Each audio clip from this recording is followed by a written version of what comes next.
Saludos desde México, desde las instalaciones de la Universidad de las Américas. Me presento, soy la profesora investigadora de la Universidad de las Américas del Departamento de Turismo, perdón. Imparto las materias de alimentos en las carreras de Administración de Hoteles y Restaurantes y en Artes Culinarias. En esta ocasión agradezco la invitación tan oportuna, sobre todo por el tema y por las actividades que ustedes están realizando en este momento, a Bolívar Troncoso, el presidente de la Fundación Sabores Dominicanos, a su 7ª edición del Foro Gastronómico Dominicano, a la salvaguarda del gusto dominicano. Para mí es un honor poder participar en la conferencia Alimentación de Menor Impacto Ambiental. Entonces, iniciamos. Este es un tema sumamente interesante. Les voy a compartir la presentación en estos momentos.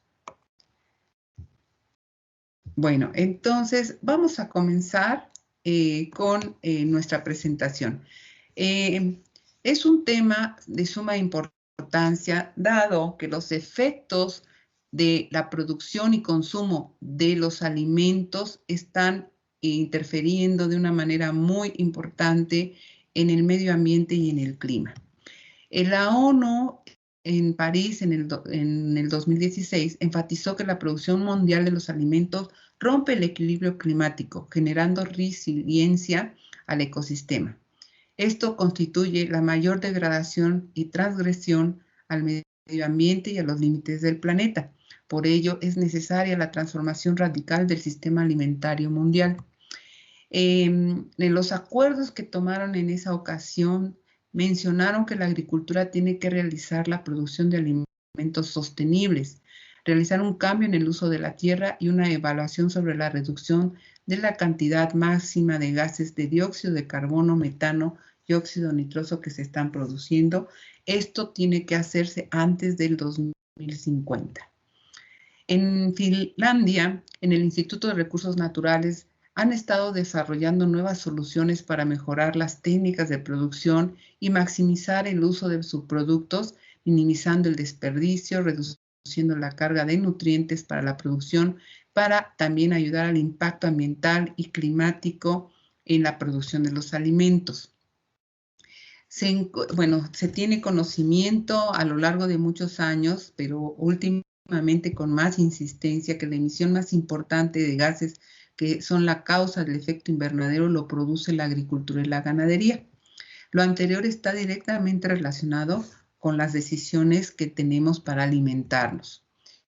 En el 2019, la Universidad de Oxford encontró que el impacto ambiental de la producción y el transporte de los alimentos para los más de 7.575 millones de personas que vivimos en el planeta, pues están causando graves problemas.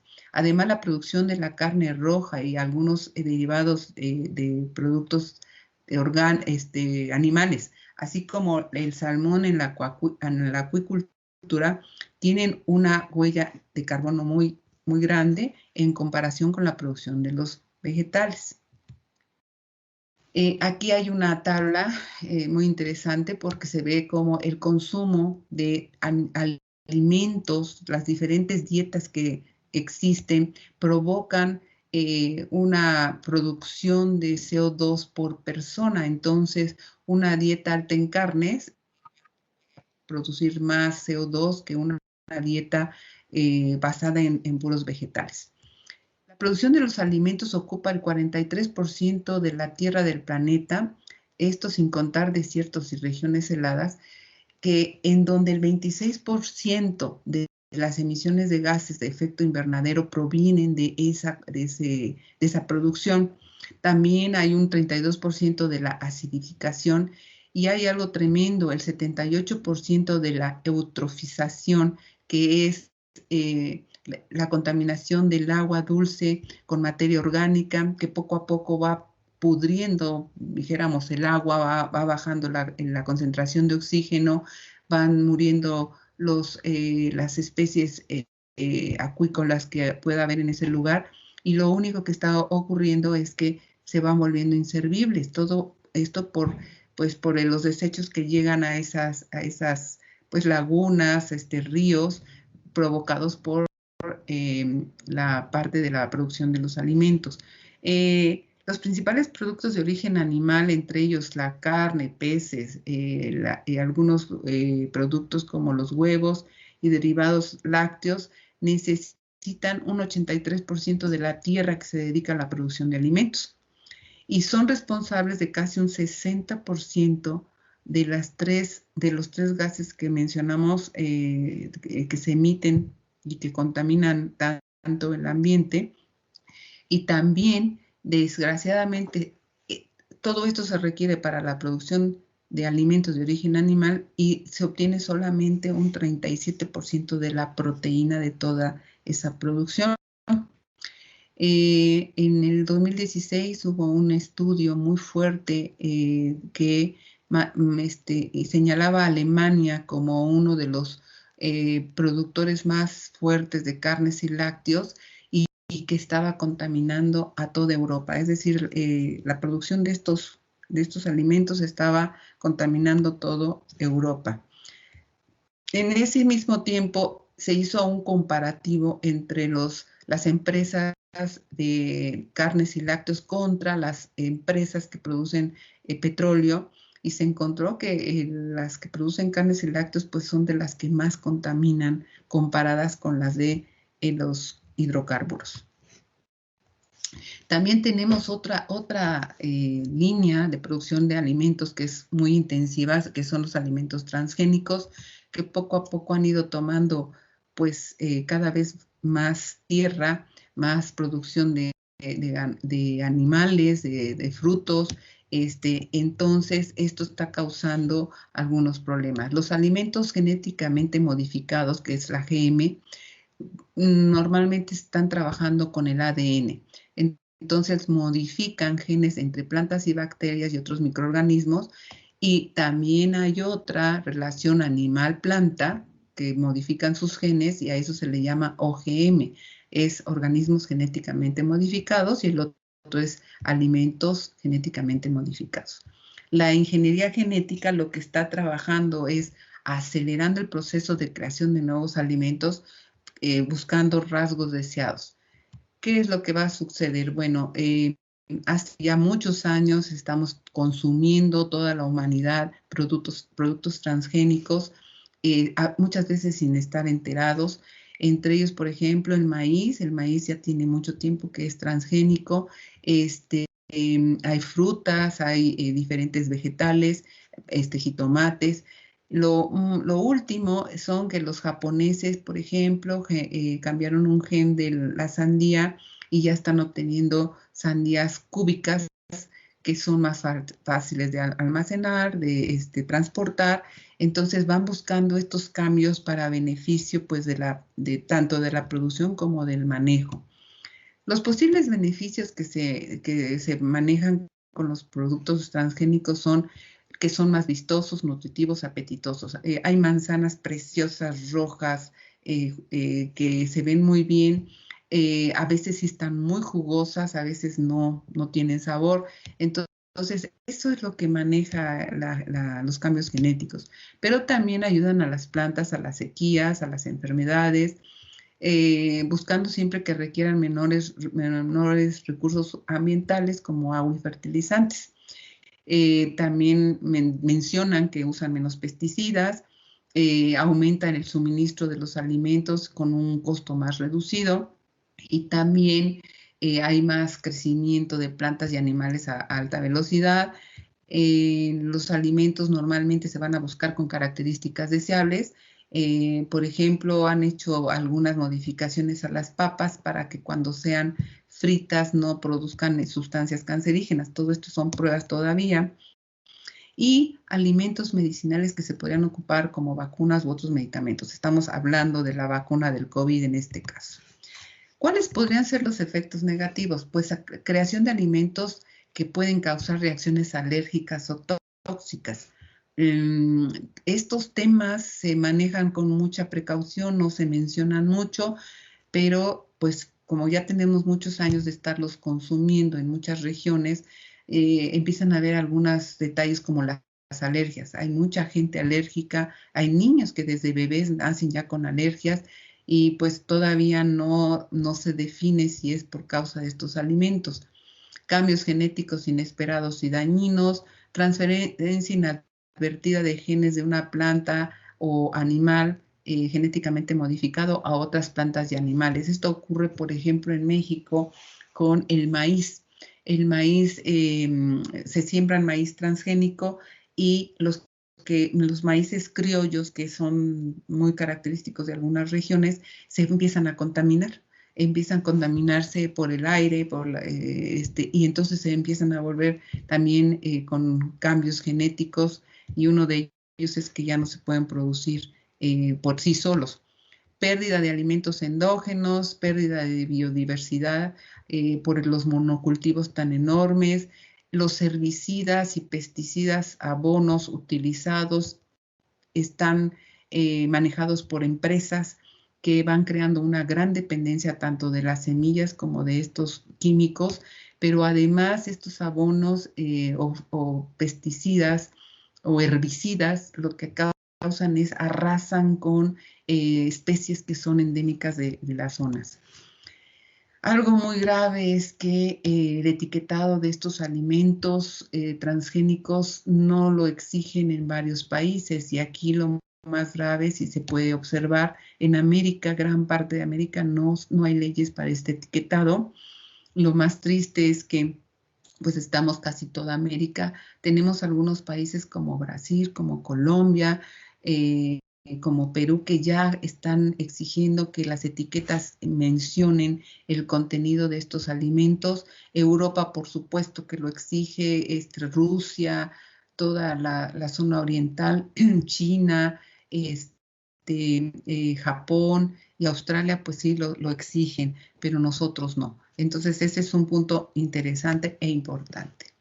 ¿Cuáles son los compromisos nacionales e internacionales a realizar para un cambio hacia dietas saludables? Bueno, se recomienda un mayor consumo de alimentos de origen vegetal, incluyendo frutas, verduras, nueces, semillas y cereales integrales, y limitar el consumo de alimentos animales, para lograr que los alimentos saludables sean más disponibles, accesibles y asequibles. Es decir, se tienen que empezar a hacer campañas, a hacer políticas sobre esto, difundiendo información, invirtiendo en la educación, en la salud pública, sobre todo en la sostenibilidad, nutrición y comercialización de las características de alimentos muy enfocados. Fíjense que la comisión Eat Lancet hizo un reporte en el año 2019, antes de la pandemia, entre varios países, y sacaron un reporte y unas recomendaciones. En esos grupos está Arabia, China, Inglaterra, Francia, Indonesia, Italia, Portugal, Rusia y España. Y ellos proponen que la humanidad hasta este momento ha logrado una desincronización del planeta y de la naturaleza. Esto está amenazando la existencia humana y la de las otras especies. Esto es el resumen que ellos sacan en el 2019. Se ha venido trabajando hace muchísimos años, pero ellos ya sacaron una alerta, esto es grave, tenemos un problema enfrente muy grave. Entonces, proponen 5 estrategias para la transformación de los alimentos, pero sobre todo el consumo, y hablan sobre la dieta saludable para el planeta. Esto significa cómo vamos a curar, cómo vamos a sanar al planeta, pero también nosotros, cómo nos vamos a sanar. Esta dieta saludable del planeta consiste en la primera estrategia, la dieta de la salud planetaria. Se basa en la salud, es consistente con los patrones tradicionales de la alimentación. Esto no implica que las poblaciones mundiales deben de comer exactamente los mismos alimentos. Debe de ser respetuosa a la cultura, a la geografía, a la demografía de cada población y de los individuos. La combinación de los alimentos en una dieta para optimizar los resultados de la salud. Hay una propuesta que ya tiene tiempo también, tomando la dieta mediterránea. La dieta mediterránea desde hace varios años atrás se ha manejado como algo muy saludable, pero básicamente lo primero es que debe haber actividad física, convivencia física natural entre la familia, la gente debe estar más tranquila. Y la alimentación está basada en la base más fuerte de la pirámide son alimentos vegetales, granos, nueces, legumbres, hierbas. Es decir, esa es la base de la alimentación saludable. Después vienen pescados y productos del mar. Estos poco a poco se están deteriorando, cada vez hay menos. Entonces, esta parte, este escalón de la pirámide, pues poco a poco se está haciendo más pequeño. Y bueno, los productos animales, como lo mencioné hace rato, pues no los vamos a poder estar produciendo por todos los problemas ecológicos que están causando. La salud, hay una definición de salud muy importante. Es el estado de completo estado, perdón, es un estado de completo estado físico, mental y bienestar social y no meramente la ausencia de enfermedades. Es decir, es un equilibrio. Por eso la pirámide mediterránea es muy, muy aceptable desde hace mucho tiempo. Los objetivos científicos para las dietas saludables se basan en la extensa literatura sobre alimentos, patrones dietéticos y salud. Se propone una dieta flexitariana que consiste en, como base, las plantas y ocasionalmente poner modestas cantidades de pescados, mariscos y productos animales como lácteos, queso. Entonces, estas dietas, esta cuadrícula son diferentes productos de diferentes países, pero todos basados en esta dieta, en la dieta flexitariana. La dieta saludable tiene un aporte calórico óptimo, es decir, ni más ni menos, sino exactamente lo que corresponde. Y consiste en gran parte de una diversidad de alimentos de origen vegetal, pocos alimentos de origen animal y el uso de grasas insaturadas en lugar de grasas saturadas. Menciono lo de las grasas saturadas porque aquí hay un problema. Todas las grasas animales son saturadas, excepto la de los peces. Los pescados tienen grasas insaturadas. Pero existe una gran uso y abuso de grasas saturadas artificiales. Estoy hablando de las margarinas, de las mantecas vegetales. Entonces también estas se tienen que limitar. Hay que limitar cereales refinados, alimentos altamente procesados y azúcares añadidos. Esto si queremos tener dietas saludables. Existe un porcentaje dentro de las calorías que consumimos diariamente de carbohidratos, proteínas y grasas. Los carbohidratos están entre 60 y 50, entre las grasas está de 15 a 30 y en las proteínas de 15 a 20. Esto se maneja por los nutriólogos. Es muy importante, se los pongo porque es muy importante que visualicen. No podemos entrar a cualquier dieta que nos pongan enfrente, que le ha caído bien a una persona. Todos tenemos una forma de consumir alimentos muy particular de acuerdo a cada actividad, estado de salud, herencia. Es importante, es individual la dieta. Una cosa es que seamos culturales y que consumamos alimentos de nuestras regiones y otra cosa es que queramos entrar en dietas que les funcionan a unos y a otros. Lo puse de esta manera porque hay tablas, de hecho, Lancet propone una tabla, pero maneja 2.500 kilocalorías. 2.500 kilocalorías es un promedio que se hace de diferentes países, pero en este caso, como participaron muchos países del norte de Europa, utilizan muchas calorías. Nosotros en América y más de México hacia Sudamérica, el aporte de calorías anda dependiendo de las actividades y lo que les acabo de comentar, pero en promedio anda como en 1.500 para mujeres, como en 1.800, 2.000 para hombres. Eso es importante que lo tengan muy presente. La segunda estrategia de la producción de alimentos es la producción sostenible. Hay que hacer una reorientación a las prioridades agrícolas para producir grandes cantidades de alimentos que sean saludables. La agricultura, la pesca no deben producir suficientes calorías, es decir, todo debe de buscar cuidar la diversidad, cuidar la proporción de estos alimentos. Debe de estar perfectamente equilibrado. Debe de apoyar la sustentabilidad ambiental con los cambios de la dieta. Las políticas agrícolas y marinas deben reorientarse hacia una variedad de alimentos nutritivos, pero sobre todo la parte de la diversidad. Y la producción ganadera pues se tiene que limitar y debe de tener contextos específicos de acuerdo a las necesidades. Tenemos aquí la producción acuícola o piscicultura de productos marinos. Puse las fotografías porque sí es importante, necesitamos pues productos del mar, pero hay algo importante. El ser humano ha traspasado las políticas, ha traspasado el equilibrio ecológico, no respeta las vedas, se avientan muchos tóxicos y basura al mar. Entonces nuestros animales, la biodiversidad tan impresionante que tienen nuestros mares se ha ido mermando.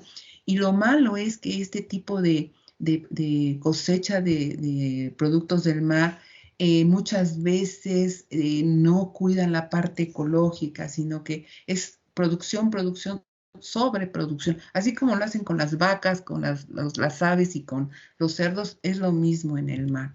Entonces aquí viene otra tercera estrategia. Intensificar la alimentación de forma sostenible. Producción para aumentar salida de alta calidad. Es decir, si vamos a hacer esto, tiene que cuidarse mucho la sostenibilidad, no dañar el entorno en donde se están produciendo.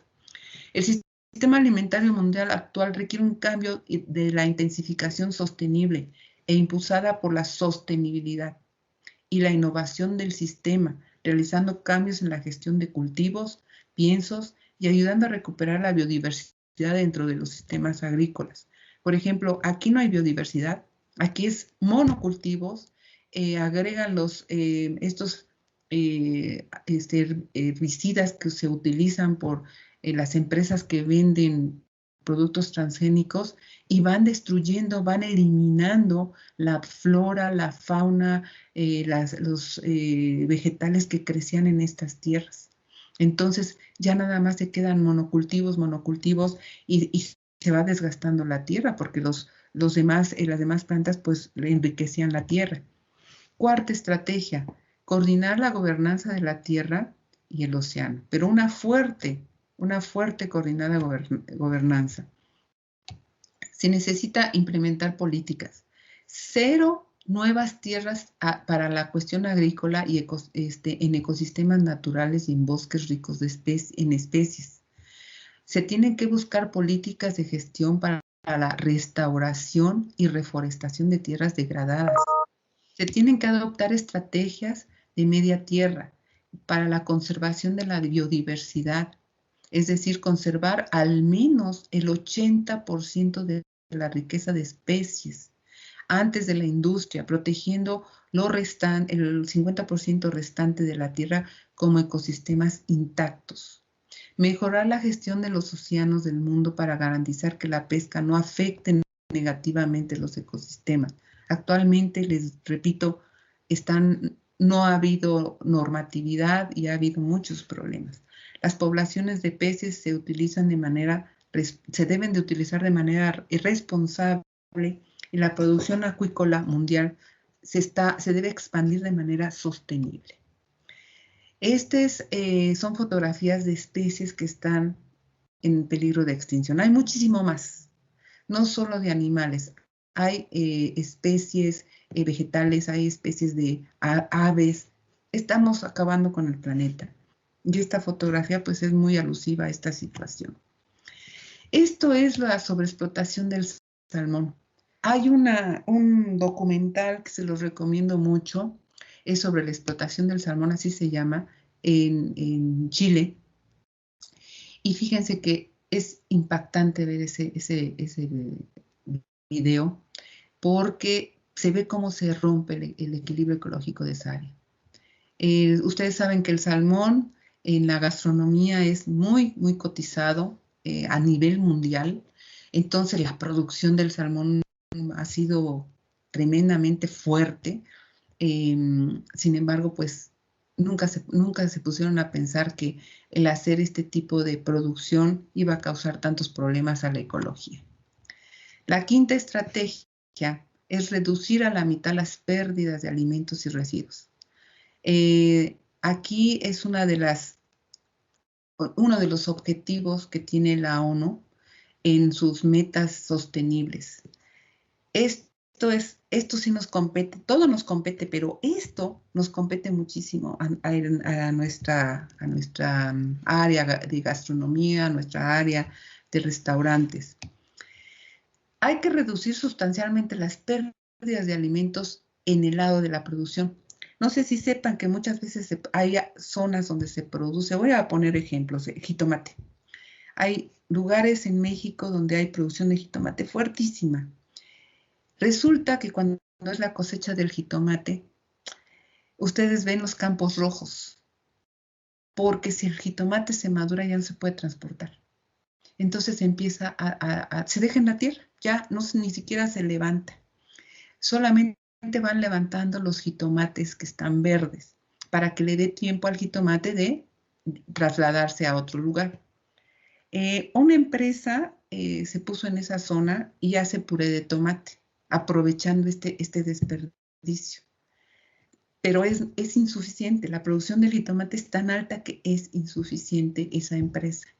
Así como eso, hay de zanahorias, hay de papas, hay de muchísimos alimentos. A eso se refiere con la pérdida de alimentos en el lado de la producción. Y ahí viene la que sí nos compete a nosotros, el desperdicio de alimentos en el lado del consumo.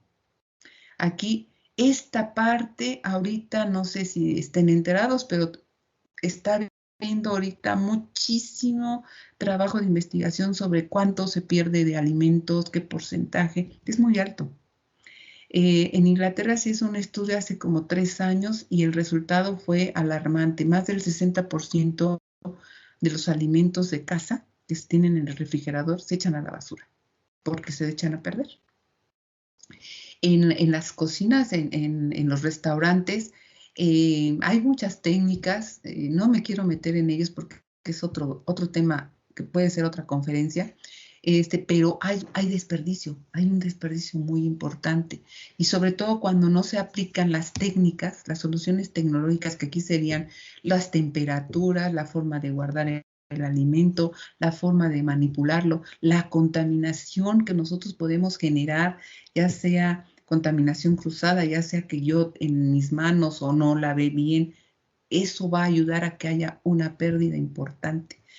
Entonces, ese desperdicio se tiene que eliminar, se tienen que implementar políticas para ver cómo se va a reducir ese desperdicio. Las acciones como la mejora de la infraestructura post cosecha, el transporte de alimentos, procesamiento, empaque, aumento de colaboración a lo largo de la cadena de los suministros, capacitación, equipamiento de productores y más que nada educar a los consumidores.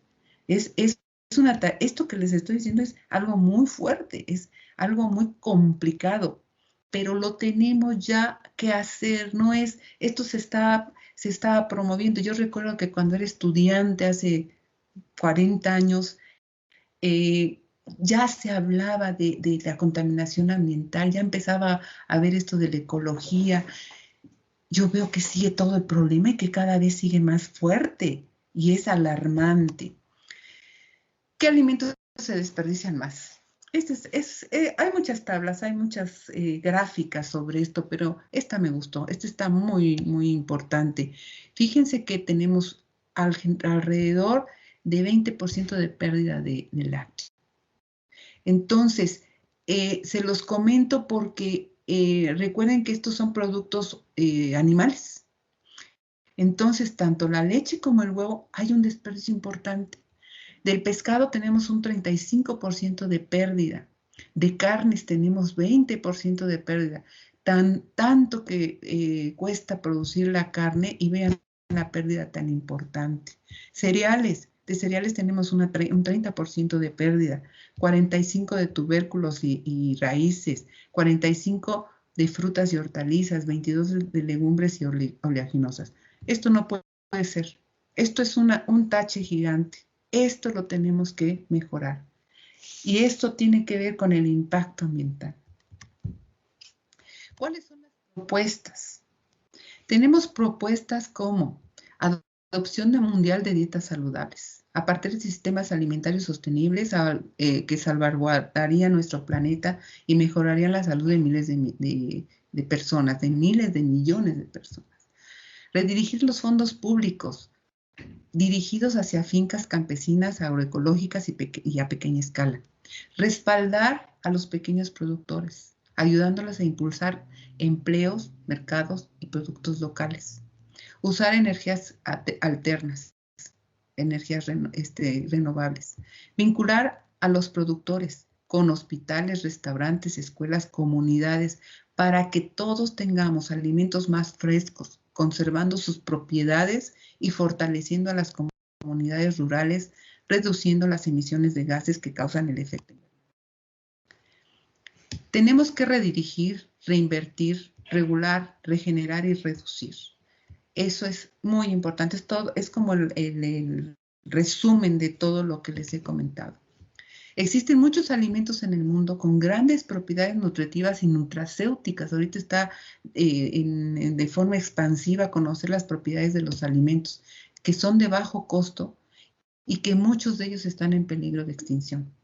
Entonces tenemos que regresar a nuestros hábitos, a nuestra cultura, comercialización cercana y sobre todo emitir, enseñar que la gente desconoce las bondades de esos alimentos. Aquí pongo algunos que son de aquí, de ustedes, de República Dominicana, y aquí pongo algunos que son de México.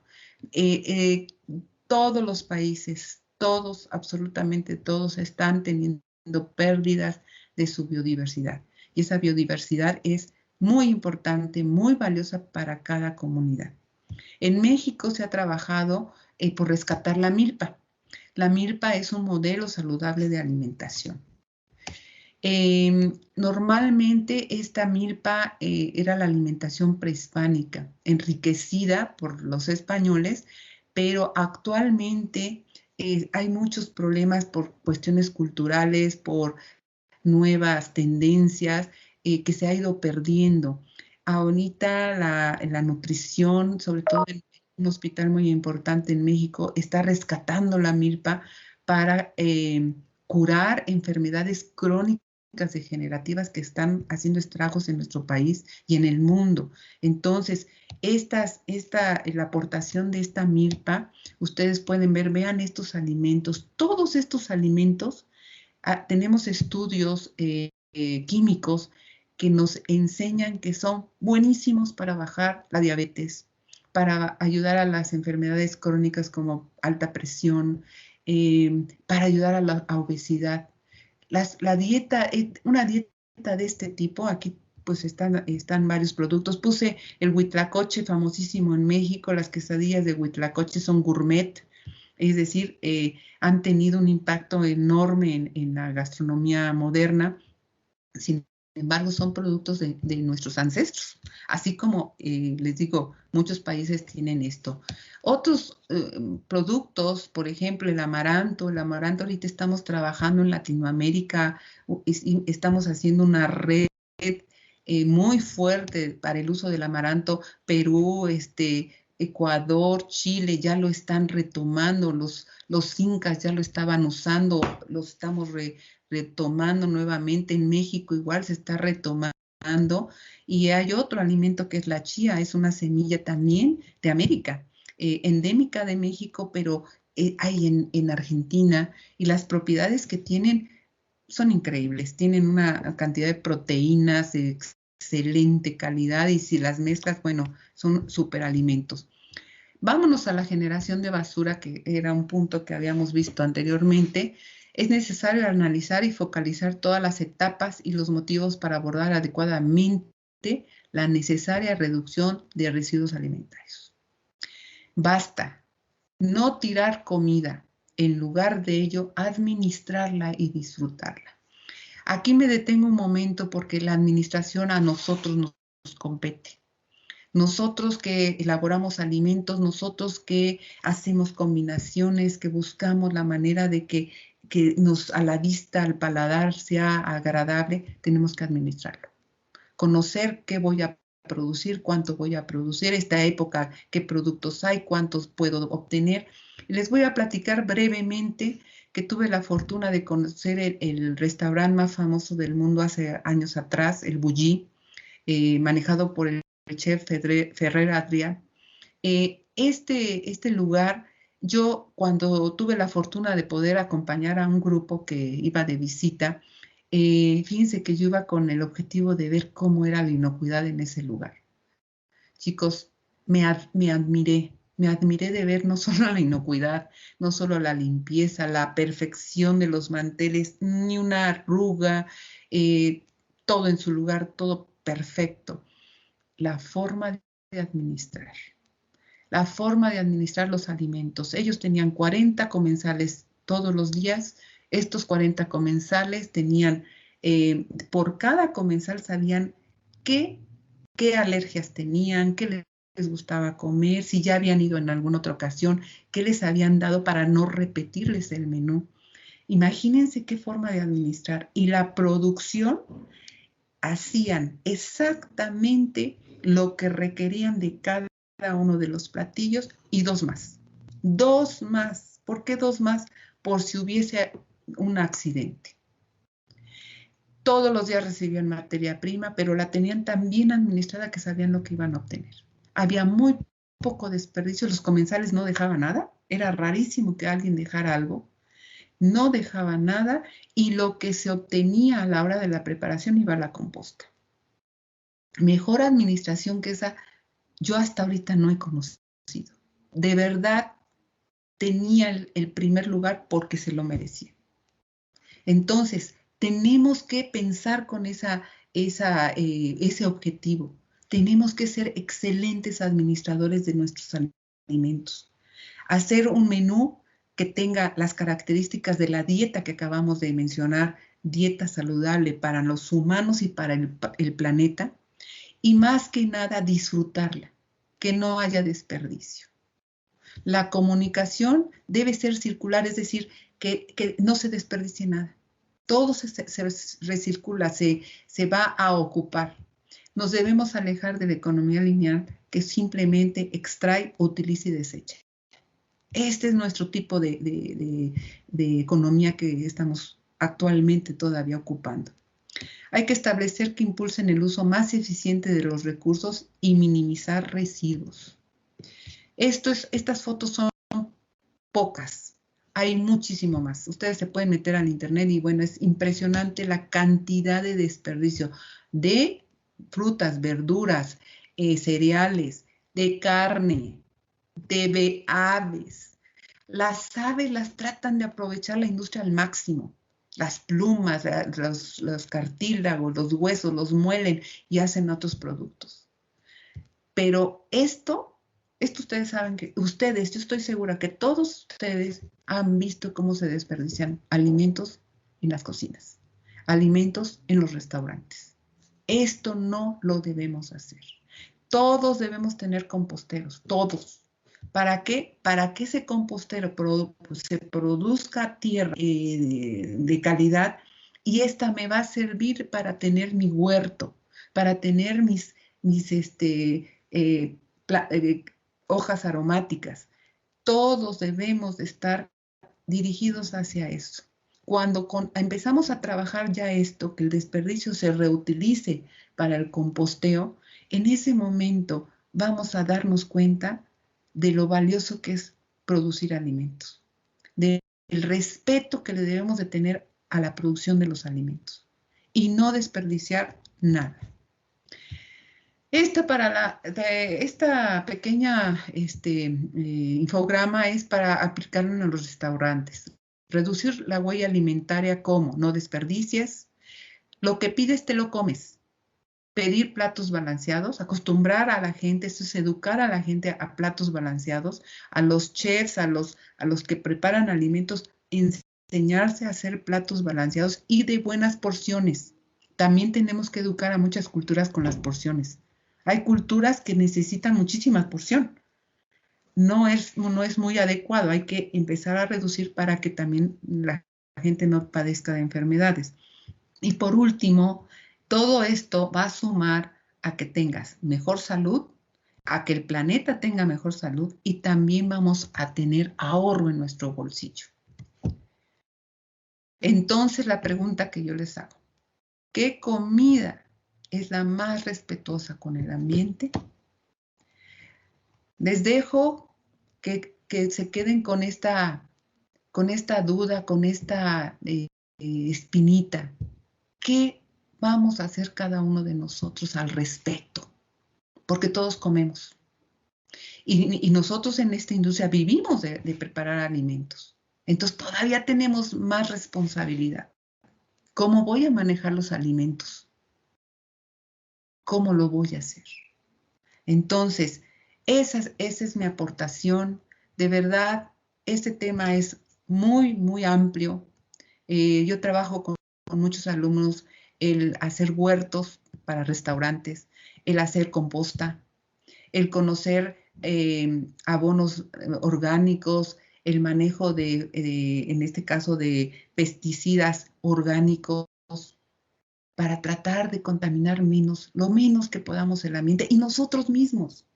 Si yo siembro un alimento y sé que no tiene pesticidas, yo sé que estoy comiendo saludable y sé que me voy a enfermar menos. Entonces, hacer nuestras dietas a lo que nos corresponde. Si empezamos a comer las porciones que nos corresponden para no salirnos de nuestras calorías, vamos a estar más saludables. Vamos a tener menos enfermedades de obesidad, crónicas degenerativas, en pocas palabras. Y vamos a cuidar más nuestro ambiente. Entonces, les agradezco mucho, les recomiendo, entren a ver este video, les recomiendo que entren a ver lo de los salmones, que estén empapados de información, pero desde el punto de vista crítico. Necesitamos gente crítica, gente con mucho sentido común y sobre todo con mucho respeto a nuestra tierra y a nuestros alimentos. Muchísimas gracias. Si alguien después se quiere poner en contacto conmigo, con mucho gusto puedo apoyarlos, ayudarlos a cualquier duda que tengan.